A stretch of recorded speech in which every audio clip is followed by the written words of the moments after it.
meron na po ba kayong intel kung ano na po ang sentimento po ng mga taga-Batanes? Kasi sabi nyo nga, nung tinanggap po nila yung donasyon po ng China, ay para namang wala pa po silang alam. Ngayon po, napumutok na po sa balita, meron na po bang sariling sentimento po, halimbawa ang local government po ng Batanes? And siguro po, follow-up question na rin dyan, ano, sa mga pagkakataon po na magkakaroon ulit ng donasyon po ang China sa kanilang lugar or in any place in the country for that matter.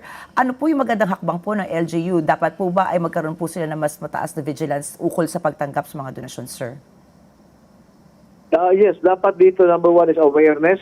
Alam naman nila in the age of social media, alam ng mga taga-Batanes ang mga pinapalabas na false narrative ng Chinese Communist Party. May mga nagsalita naman sa kanila.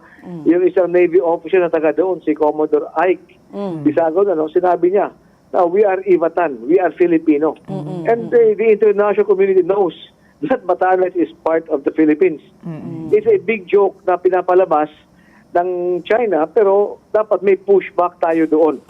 Hindi pa naman ito aabot sa punto na may conflict or may crisis. Kasi sabi ko nga, pinapauna muna sa kwento ng Partido Komunista ng China. Aamin yan. Tapos di ko deny it kasi pwede sabihin ng mga academics lang naman yan eh. Hindi namin sanction yan. But again, in an autocratic regime, nothing happens in isolation. Lahat yan ay orchestrated. Oo.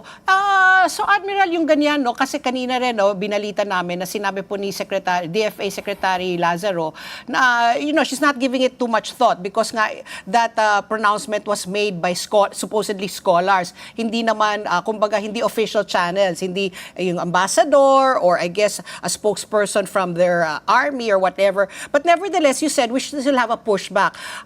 Because of this, are we filing any written complaint to the Chinese embassy because of this claim made by what do you call this, private citizens of China? Or we're just, kumbaga, we're just making all of these announcements na hindi. Pero wala tayong ginagawang konkretong laban para po officially i-dispute po natin itong claim ng mga scholars na ito.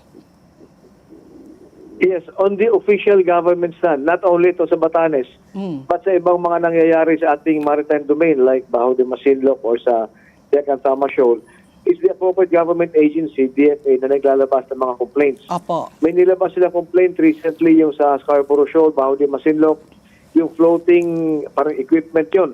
Yeah. Na sinabi naman ng Ministry of Foreign Affairs o Maritime Research and then tinanggal nila.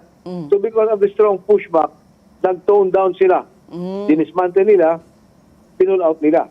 But it's very important again na may pushback tayo.